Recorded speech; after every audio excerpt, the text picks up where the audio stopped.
El versículo de memoria dice, no debáis a nadie nada, sino ámense unos a otros, porque el que ama al prójimo ha cumplido la ley. Romanos 13:8. Hemos llegado a la última lección de este trimestre y el tema es realmente muy hermoso. Amar al prójimo, literalmente amar al otro, el que no es yo mismo, es cumplir el intento y el propósito de la ley. Todos los mandamientos de Dios se basan en el principio único del amor. En Mateo 22, 35 al 39, Jesús dijo, respondiendo a la pregunta, Maestro, ¿cuál es el gran mandamiento en la ley? Jesús le contestó, amarás al Señor tu Dios con todo tu corazón y con toda tu alma y con toda tu mente. Este es el primero y grande mandamiento, y el segundo es semejante. Amarás a tu prójimo como a ti mismo. De estos dos mandamientos depende toda la ley y los profetas. Pablo, de la misma manera, recomienda el amor de uno al otro porque al hacerlo así ha cumplido el intento y el propósito de la ley. Todos los mandamientos de Dios se basan en el principio único del amor. Por lo tanto, la ley divina no puede ser perfectamente obedecida solo con la conformidad externa a la letra. La verdadera obediencia tiene que ver con el corazón y el espíritu. Los judíos habían convertido la ley de amor de Dios en un código rígido, sin amor y de requerimientos legales.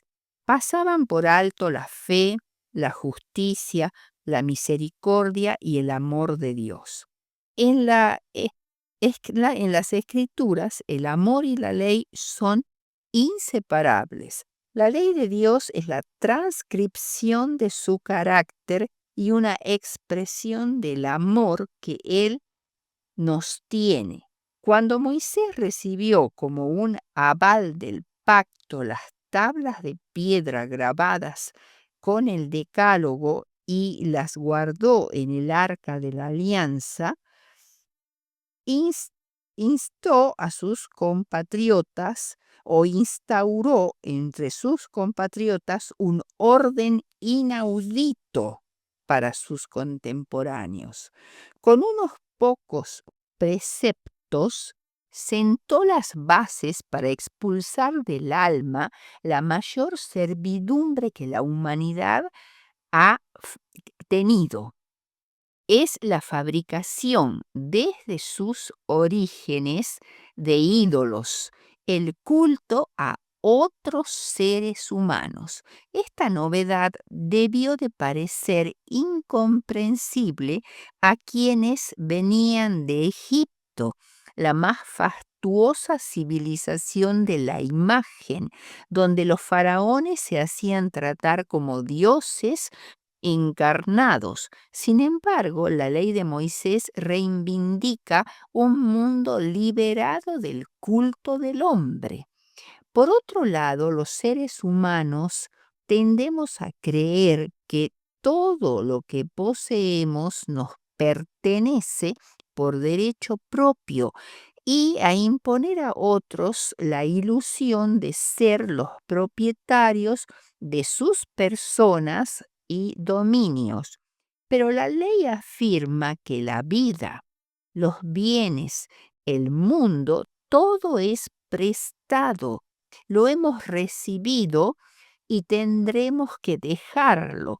Moisés ayudará a Israel, liberado de las leyes arbitrarias de los faraones de Egipto, a construir su futuro sobre el principio de que cada ser humano, sin importar su rango, es libre y responsable directamente ante su Creador.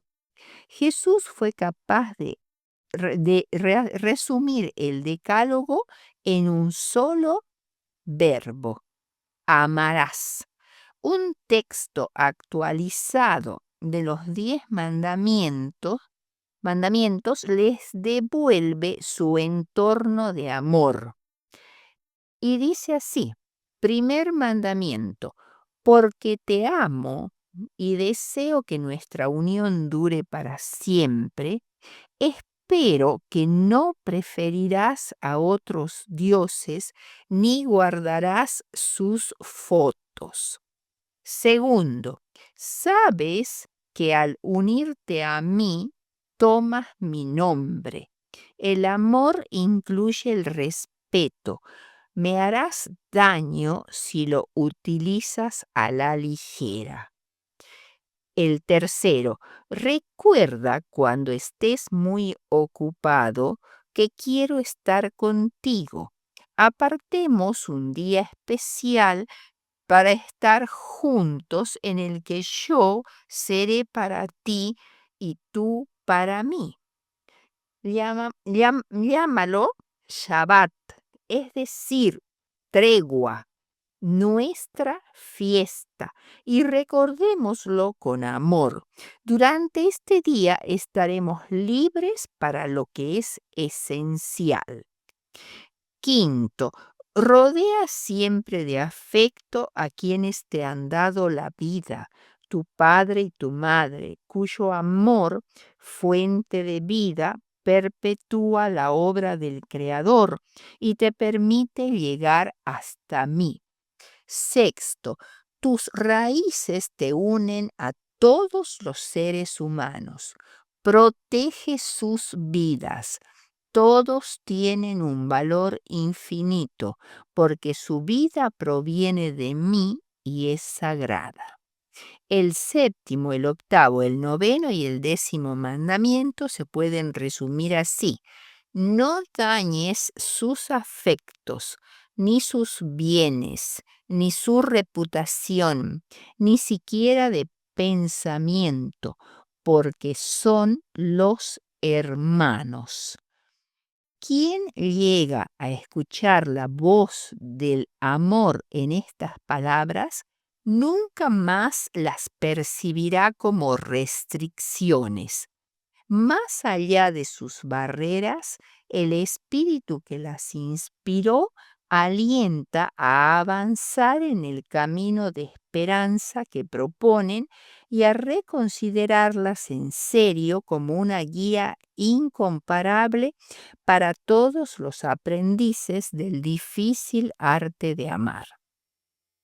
El primer punto que vamos a considerar después de esta introducción es: la ley de Dios tiene que ver con relaciones, no con principios abstractos.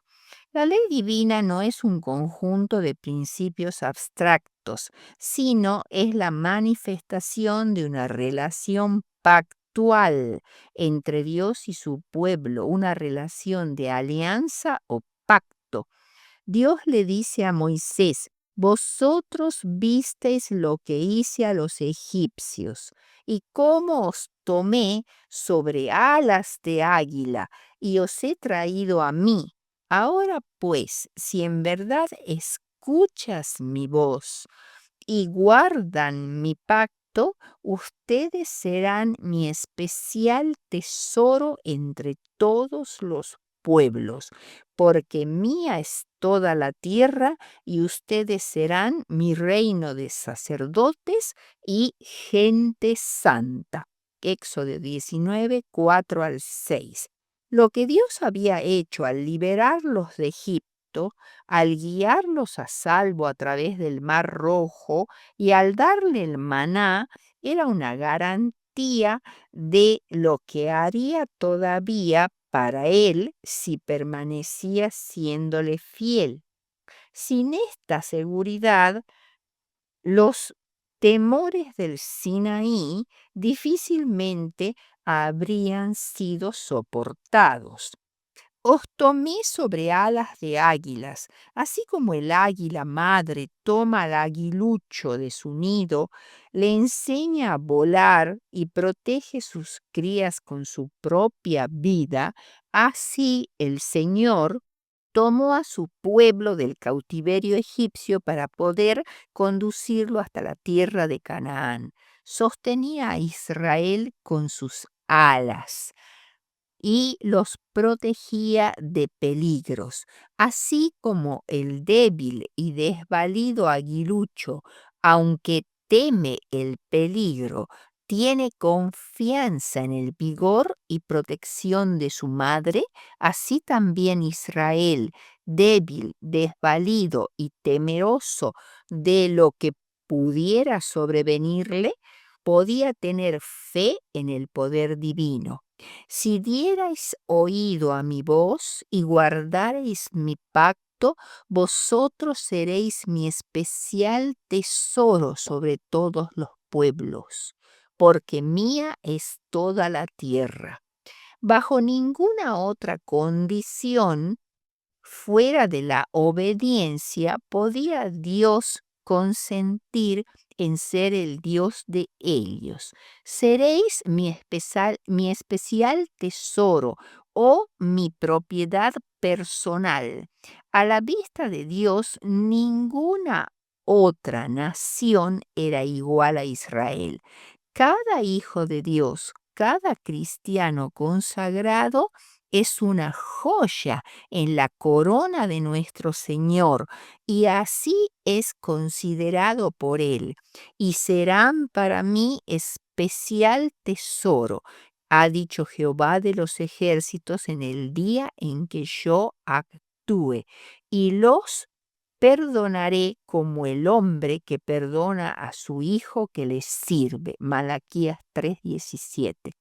Ustedes serán mi reino de sacerdotes y gente santa. Este es un lenguaje relacional impresionante. El pueblo había sido liberado y llevado a la tierra prometida por Dios mismo. Ser su especial tesoro o propiedad personal acentúa el carácter personal de la relación de alianza o pacto que se formaliza con la exposición de los 10 mandamientos en el capítulo 20 del Éxodo. El segundo punto es: la ley es santa, justa y buena. Romanos 7:7 al 12 dice: ¿qué diremos, pues? ¿La ley es pecado? En ninguna manera. Pero yo no conocí el pecado sino por la ley, porque tampoco conociera la codicia si la ley no dijera no codiciarás.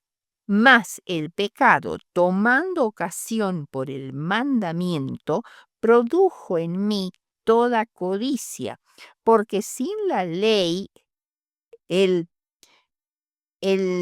pecado está muerto, y yo sin la ley vivía en un tiempo, pero venido el mandamiento, el pecado revivió y yo morí. Y hallo que el mismo mandamiento que era para vida, a mí me resultó para muerte, porque el pecado, tomando ocasión por el mandamiento, me engañó y por él me mató. De manera que la ley a la verdad es santa y el mandamiento santo, justo y bueno. Cuando Dios defiende la ley, defiende el amor. Y esta es la razón por la que Jesús murió para salvar a los pecadores, para poder defender la ley y al mismo tiempo concedernos la gracia, siendo de ese modo a la vez el justo y el que justifica a los que creen. Aquí Pablo presenta una posible comprensión equivocada de lo que él ha dicho en cuanto a la relación entre la ley y el pecado. Y se pregunta como un eco de lo que muchos se plantean: ¿la ley es pecado? ¿Acaso su único propósito es hacer que los hombres sean peores de los que eran antes de conocer la ley? Pablo responde que el mal no está en la ley, sino en el hombre, y y que, aunque es cierto que la ley es la ocasión del pecado, sin embargo la ley es santa, justa y buena.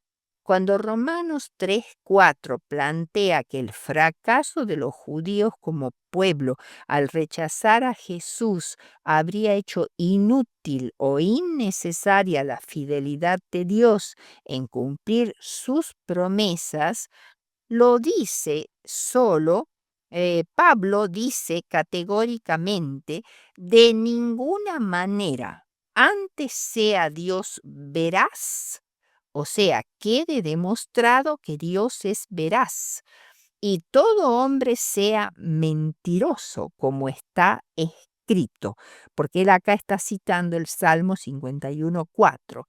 La infidelidad de los hombres en nada ha anulado la fidelidad de Dios. En el caso de la pregunta de Romanos 7:7, ¿la ley es pecado?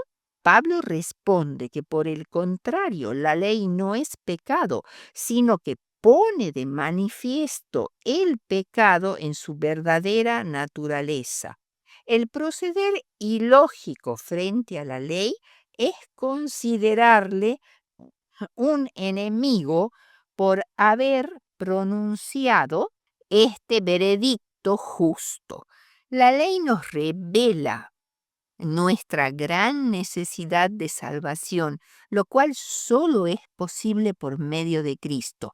Por lo tanto, no anulamos la ley por la fe, sino que al contrario, la confirmamos. El tercer punto es la ley y la gracia. Primeramente vamos a tratar de definir o de entender lo que significa gracia. Gracia es una palabra usada más de 150 veces por Pablo. No fue una palabra inventada por los apóstoles, ya se usaba en el Antiguo Testamento y en la literatura griega clásica. Tiene un significado de atractivo, belleza, donaire, algo que deleita al que la contempla. También da la idea de un sentimiento bello y agradable expresado hacia otros como bondad, favor o buena voluntad. Por ejemplo, José halló gracia ante Faraón, como dice Hechos 7:10. También expresa gratitud al referirse a un favor, un regalo, una merced. Pero hay un significado peculiar en el Nuevo Testamento y especialmente en los escritos de Pablo, donde gracia se refiere al abundante amor salvador de Dios para los pecadores. Según se revela en Jesucristo, como todos hemos pecado y estamos destituidos de la gloria de Dios, Romanos 3:23. Es obvio que los hombres pecadores no merecen en lo más mínimo una gracia tal ni la amante bondad de Dios. Los hombres han vivido odiando a Dios y en rebelión contra Él. Han pervertido su verdad. Han preferido adorar a cuadrúpedos, a reptiles. Han deshonrado la imagen divina en sus propios cuerpos, han blasfemado el nombre de Dios y hasta han despreciado su paciencia y longanimidad. Finalmente dieron muerte a su Hijo enviado para salvarlos. Pero a pesar de todo, a través de ese proceso, Dios ha, ha continuado considerando al hombre con amor y bondad para que la revelación de su misericordia pudiera inducirlos al arrepentimiento. Esta es la gracia de Dios, de acuerdo al significado peculiar que tiene en el Nuevo Testamento. No es únicamente el favor de Dios para los que podrían merecer su aprobación. Es su amor transformador, ilimitado y que todo lo abarca para los pecadores. Y no tan solo eso, sino es poder de Dios para salvación, como dice Romanos 1:16, un poder activo, vigorizante y transformador para salvar. Es el gran elemento del poder salvador y se revela especialmente en Jesucristo y su obra salvífica. Romanos 6:14 nos dice, no estáis bajo la ley, sino bajo la gracia. Sin embargo, para su equilibrio espiritual, el hombre necesita a la vez la ley y la gracia. La relación entre la ley y la gracia es una cuestión compleja que se presenta a primera vista como antagónica, ya que enfrenta las exigencias divinas para el hombre y la obra del propio Dios en favor de la salvación humana. Quien más nos habla del conflicto entre la ley y la gracia es sin duda alguna Pablo, el cual contrapone estas dos realidades para resaltar sus funciones diferentes en la economía cristiana. Como se ha expuesto, para muchos de sus contemporáneos, el centro de gravedad de la vida religiosa se había desplazado al cumplimiento de la ley. Los escribas habían elaborado en torno de la Torá, es decir, los primeros 5 libros del Antiguo Testamento, un espeso cerco de disposiciones de letra pequeña que intentaban reglamentarlo todo, haciendo de esto una pesada carga. Pero aunque el Antiguo Testamento parece situarse bajo el signo de la ley, en realidad su objetivo es ayudarnos a vivir más y más felices.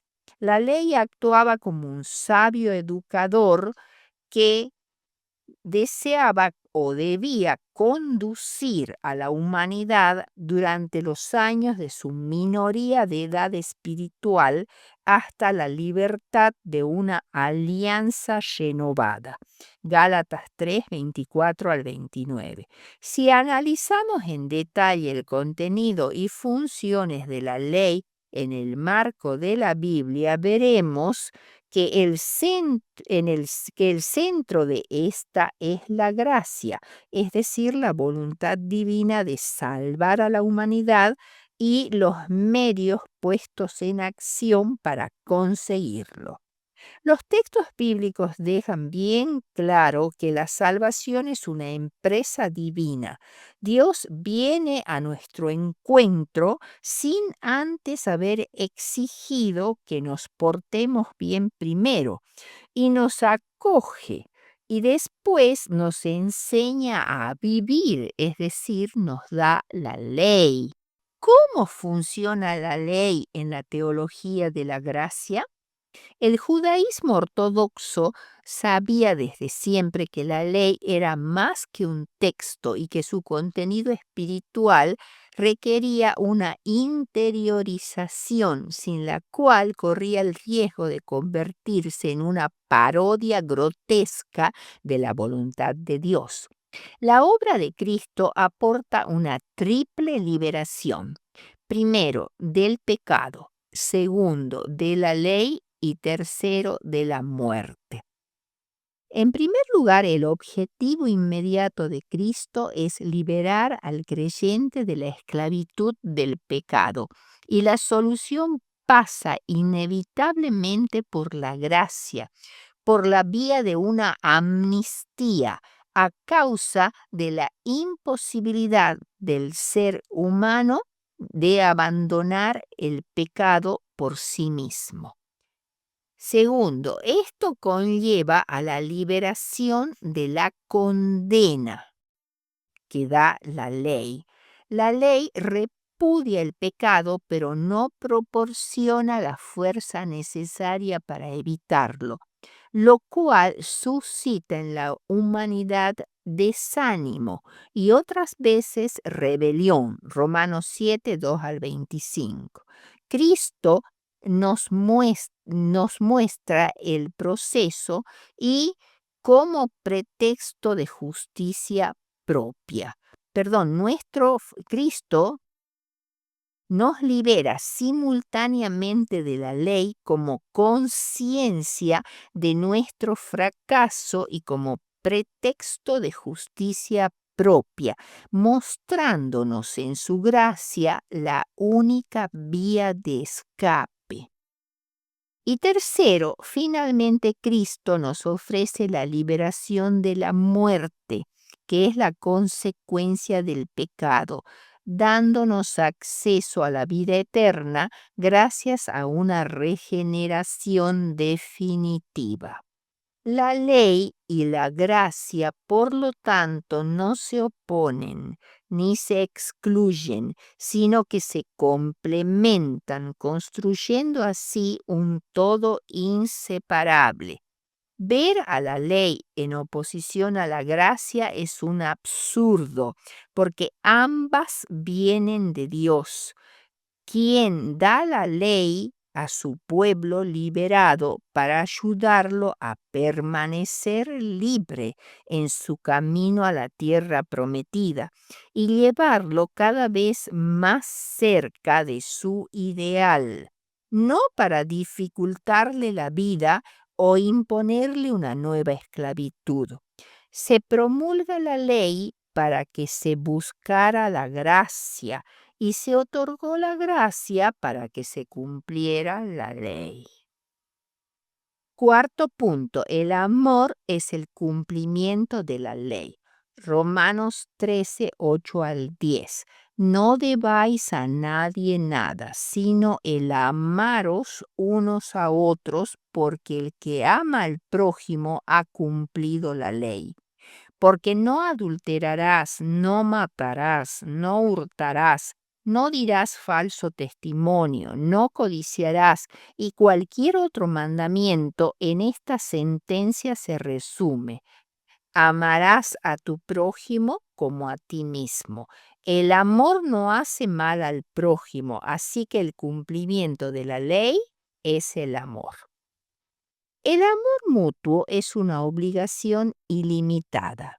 Es una deuda que uno debe siempre procurar pagar, pero que nunca se saldará por completo mientras haya oportunidad para hacer el bien a nuestro prójimo. Todos los mandamientos de Dios se basan en el principio único del amor. Por lo tanto, la ley no puede ser perfectamente obedecida solo con la conformidad externa a la letra.